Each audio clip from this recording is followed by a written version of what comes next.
Hello बच्चों, so let's see the question. यहाँ पे क्वेश्चन में पूछा गया है, इन अ मैन एब्ड्यूकल nerve is injured, which one of the following will be affected. यहाँ पे पूछा गया है कि अगर एक आदमी की जो एब्ड्यूकल नर्व है वो इंजर्ड हो जाती है, सो दिए गए फंक्शन में से कौन सा फंक्शन उसका अफेक्टेड होगा। First option is movement of the eyeball, second is movement of the tongue, third is swallowing and fourth is movement of the नेक। सबसे पहले यहाँ पे हम लोग देखेंगे अबाउट एब्ड्यूकल नर्व। एब्ड्यूकेंस नर्व। एब्ड्यूकेंस नर्व क्या है? ये एक तरीके का क्रेनियल नर्व है, या हम लोग क्या बोल सकते हैं, it is the sixth cranial nerve. ये हमारे बॉडी में हमें पता है there are 12 pairs of cranial nerves, उसमें से जो सिक्स्थ नंबर क्रेनियल नर्व्स है वो क्या है? वो है एब्ड्यूकेंस नर्व। नेक्स्ट हम लोग अगर बात करें कि ये कहाँ से ओरिजिनेट होती है, abducens nerve originate from ventral surface of medulla oblongata। So हमारे ब्रेन की जो पार्ट है दैट इज मेड्यूला ऑब्लोंगाटा, उसकी जो वेंट्रल सरफेस है वहां से ये ओरिजिनेट करती है। एंड ये ना ही सेंसरी नर्व है ना ही मिक्स्ड नर्व है। सो ये क्या है? It is a type of motor nerve.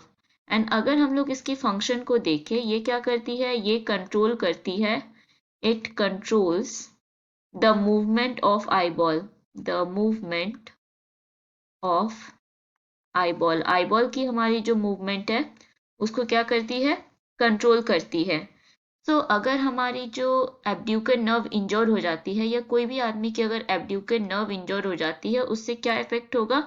जो मूवमेंट ऑफ आईबॉल है उसमें इफेक्ट पड़ेगा। सो हम लोग यहाँ पे लिख सकते हैं दैट इन अ मैन एब्ड्यूकल nerve is injured, then movement of eyeball will be affected क्योंकि उसका फंक्शन ही है मूवमेंट ऑफ आईबॉल का। मतलब हमारे जो आईबॉल की जो मूवमेंट है वो किसके ऊपर डिपेंड करती है? एब्ड्यूकल नर्व पे। अगर यही इंजर्ड हो जाएगा तो ये मूवमेंट नहीं पॉसिबल होगा। यहाँ पे अगर ऑप्शन देखें, फर्स्ट ऑप्शन में दिया गया है मूवमेंट ऑफ द आईबॉल, यही हो जाएगा हमारा करेक्ट ऑप्शन।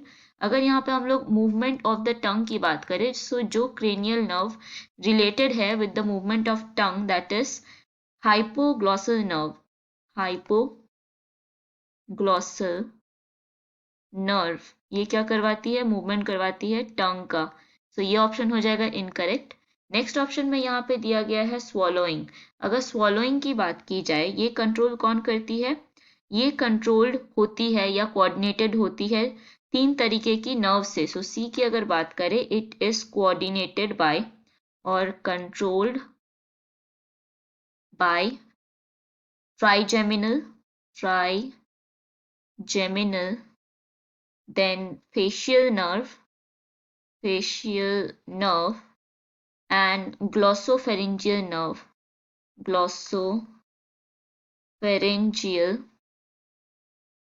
nerve।